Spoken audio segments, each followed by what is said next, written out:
Hey guys, welcome back in our judicial classes, that is AK judicial classes. आप सभी का अपने AK judicial classes में बहुत बहुत स्वागत है. So fan, today we are going to do section 100 of the CPC. मेरे सीरीज़ में सिर्फ बेयर एक्ट रीडिंग है. पर्पस है कि बेयर एक्ट रीडिंग करना ज़रूरी है. पहले हम बेयर एक्ट की रीडिंग करेंगे, हर एक बेयर एक्ट की. After that I will make my own notes video. Okay, so in this video today we are going to do section 100 of the CPC, which is very important as point of view of any exam of the law or any competition exam related to the law. So let's start. Section 100 जो है, everyone knows that is is talking about the second appeal, और सबको पता है second appeal के बारे में बात करता है. और इसके जो प्रोविज़न्स हैं ये ऑर्डर से रिलेट करता है. ऑर्डर नंबर 40, 1 और 2, 42 से, किससे? 42 से भी रिलेट करता है. सेक्शन 100 की बात कर रहा है यहाँ पे, और 41 के 11 क्लॉज से भी रिलेट करता है ये. तो इसको हम लिंकिंग करेंगे आगे, बट अभी हम सिर्फ सेक्शन 100 को पढ़ेंगे. नेक्स्ट वीडियो में मैं इसके और जो पार्ट्स हैं उनको भी रिलेट करूँगी. ओके, सबसे पहले हमें सेक्शन 100 पता रहना चाहिए, और ये पीटी एग्ज़ाम में बहुत क्वेश्चन पूछते हैं यहाँ से. Specially appeal from appellate degree, हमारी अपील हो रही है कहाँ से? अपीलेट डिग्री से. अपीलेट डिग्री क्या होती है? डिग्री ऑलरेडी अपील्ड है. यहाँ पे सेकंड अपील की बात करी जा रही है. पहले मैटर जब हियरिंग हो जाती है लोअर कोर्ट्स में, उसके बाद उस मैटर को अपील में डाला जाता है हायर कोर्ट को.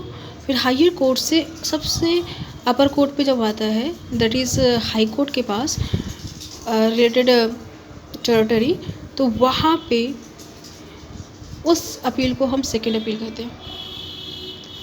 ठीक है, हाई कोर्ट के पास अगर अपील आती है उसे हम सेकंड अपील कहते हैं. जो फंडामेंटल राइट वाले अपील्स नहीं, यहाँ पे अपील की गई है, जो लोअर कोर्ट ने डिसाइड कर दिया है, उसकी अपील हो चुकी है उसे अपर कोर्ट के पास, उसके बाद जब दोबारा अपील की जा रही है तो उसे हम सेकंड अपील कहते हैं. अब यहाँ तक आने के लिए डायरेक्टली आ नहीं सकते, तो उसके लिए आपके पास कुछ एक्स्ट्रा क्वेश्चंस होने चाहिए, इम्पोर्टेंट क्वेश्चंस होने चाहिए, जिसके लिए सिर्फ आप उस हाई कोर्ट तक सेकंड अपील के तौर पे आ सकते हैं.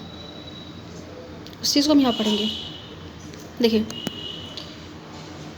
सेकंड अपील अंडर सेक्शन 100 में बात किया गया है. हमें सेक्शन पता रहना चाहिए. Same as otherwise expressly provided in the body of this code और बाय एनी अदर लॉ. ये एक आपको सेफ्टी का से प्रोविज़न दिया जाता है कि अगर किसी और लॉ में है इससे रिलेटेड कोई मैटर, या फिर इसमें दिया गया है जहाँ पे एज अ एक्सेप्शन, वहाँ उसको छोड़ के अपील हमेशा जो है shall lie to the high court for every decree passed in appeal. मतलब सेल प्रोविज़न है, ये में नहीं है, सेल है. क्या है ये? सेल. अपील को अपील किया जाएगा हाई कोर्ट में सभी डिग्री जो अपील हो चुकी हैं एक बार. ठीक है, जो उससे सबऑर्डिनेट कोर्ट है हाई कोर्ट से, उनके पास अपील हो चुकी है, उसके बाद नेक्स्ट अपील हाई कोर्ट के पास जाएगी. If the high court is satisfied that the case involve substantial question of law, very important. ऐसे ही अपील नहीं करेगी, मैंने कहा ना कुछ इंपॉर्टेंट होना चाहिए क्वेश्चंस, तभी अपील करेगी जब सब्सटेंशियल क्वेश्चन ऑफ लॉ होगा.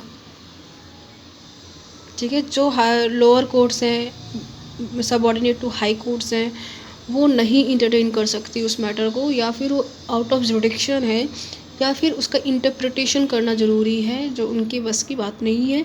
जो सबऑर्डिनेट कोर्ट है हाई कोर्ट्स की, उन क्वेश्चंस को हाई कोर्ट के पास भेज दिया जाता है. Okay, so next now come to the second clause. What second clause is talking about? Appeal में lies under this section from an appellate decree passed ex Partey.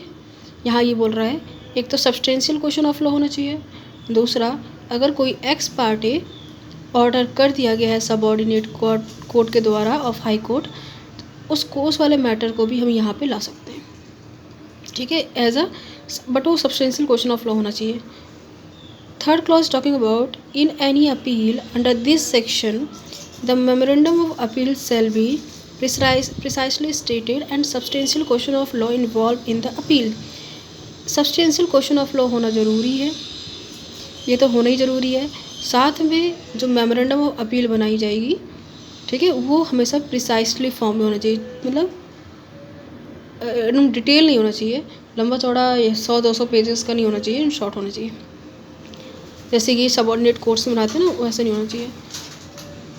Where the High Court, fourth clause is talking about where High Court is satisfied that the substantial question of law is involved in any case itself formulate that question।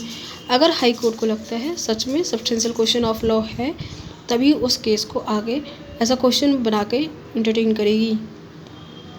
Fifth है appeal shall be heard on the question so formulated. जो question बनाया यहाँ पे ऐसा substantial question of law को issue in matter में लाया गया है बाय द हाई कोर्ट, उस अपील को सुना जाएगा हाई कोर्ट के द्वारा और रिस्पोंडेंट को भी टाइम दिया जाएगा, मतलब रिस्पोंडेंट को भी हियर किया जाएगा उस अपील में। और अगर वो आर्ग्यू करना चाहता है can be argue that it does not involve such question. अगर उस क्वेश्चन को डिनाई करना चाहता है defendant can be do, it is allow by the high court. Now come to the proviso. Total 5 clauses are there and next is provision provided that nothing in this subsection shall be deemed to be take away the power of the court to hear। इसमें बता देती हूँ ये क्या लिखा हुआ है। अगर आपके पास कोई और भी क्वेश्चंस ऐसा लगता है हाई कोर्ट को, जो क्वेश्चंस रेस किए गए हैं सब्सटेंशियल क्वेश्चन ऑफ लॉ, उससे और भी एक्स्ट्रा पॉइंट और भी ऐसे क्वेश्चंस रेस अप हो रहे हैं जो सब्सटेंशियल क्वेश्चन ऑफ लॉ हैं, तो उसको भी फॉर्मुलेट कर सकती है as a question by the high court, उसका एक्स्ट्रा पावर है। जो नहीं फॉर्मुलेट किया गया है उसको अगर सेटिस्फाई है can be involve such question as a substantial question of law. Okay, now ये हमारा प्रोविज़न सारे कंप्लीट हो गए हैं किसके, सेक्शन 100 के। हमने सारे सेक्शन को पढ़ लिए हैं सेक्शन 100 को। अब यहाँ पे जो कमेंट्स दिए होते हैं, कमेंट वाले जो बैरेक्ट्स होते हैं वो वेरी इंपॉर्टेंट होते हैं, क्योंकि क्वेश्चंस मोस्टली आप देखोगे डेली जुडिशरी में यहीं से पूछे जाते हैं, तो आपको पता रहना चाहिए।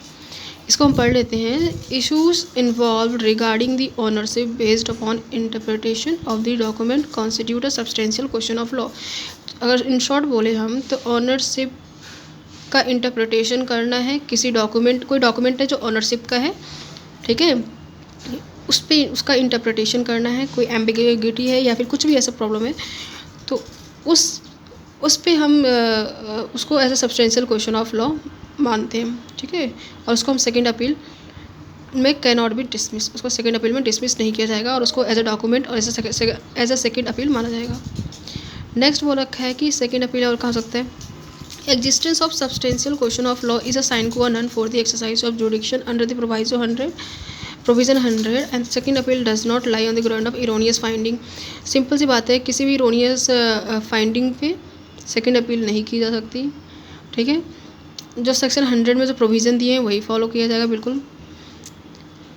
सेकंड अपील में क्या स्कोप है, जो जुडिक्शन of high court in second appeal under, जो भी 100 के अंदर हाई कोर्ट की पावर तो जुडिक्शन बहुत है, बट 100 के अकॉर्डिंग हम पढ़ रहे हैं यहाँ पे हाई कोर्ट को। यहाँ पे हम हाई कोर्ट को as a substantial question of law के रिगार्डेड पढ़ रहे हैं। हाई कोर्ट की पावर तो बहुत है, 482 में है और भी है, बट यहाँ पे हम पढ़ रहे हैं इसके अकॉर्डिंग। तो स्कोप क्या है, jurisdiction of 480 high court in second appeal under section 100 is limited to the substantial question of, जो सब्सटेंशियल क्वेश्चन ऑफ लॉ पूछा गया है उसके अकॉर्डिंग ही उतना ही उसकी जुडिक्शन है जो 100 में दिया गया है। High court in second appeal is not justify in set aside a mixed question of law. क्या लिखा है, जो हाई कोर्ट है सेकेंड अपील में वो जस्टिफाइड नहीं करेगी सेट असाइड को, जो मिक्स्ड क्वेश्चन ऑफ फैक्ट्स को, मिक्स्ड क्वेश्चन ऑफ लॉ पे है, वो किस पे करेगी, और सिर्फ जो substantial question of the law है उसी पे करेगी। High court does not interfere the concurrent finding, और साथ में कोई और फाइंडिंग है, साथ में और कोई भी फैक्ट्स हैं जो चल रहे हैं उसको इंटरफेयर नहीं करेगी, सिर्फ सब्सटेंशियल क्वेश्चन ऑफ लॉ को इंटरफेयर करेगी। हाई कोर्ट और मैटर जो है उसको रिलेट नहीं करेगी यहाँ पे। नेक्स्ट है fact arriving by the court below the binding second appeal, मतलब जो इफेक्ट फाइंड की गई है कोर्ट के द्वारा वो बाइंडिंग होगी सेकेंड अपील में।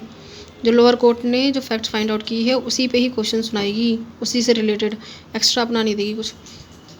सेकंड अपील में जो आया है मैटर उसी को ही डिसाइड करेगी।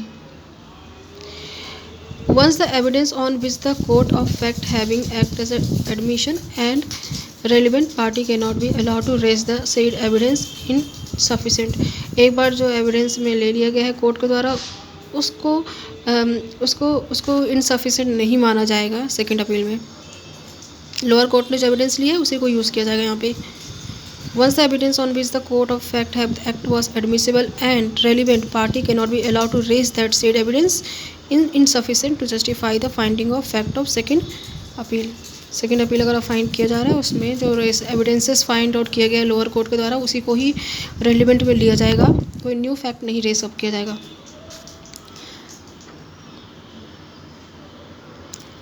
इंटरफेरेंस विद द फैक्चुअल, सिर्फ अगर वो इरेलीवेंट अनरीजनेबल है तभी सेकंड अपील में उन सारे फैक्ट्स को इंटरफियर किया जाएगा। ऐसे नहीं कि अनरीजनेबल और लोअर कोर्ट ने सुना डिसीजन दे दिया तो वही बाइंडिंग होगी सेकंड अपील पे, ऐसा भी नहीं है। इनजस्टिस,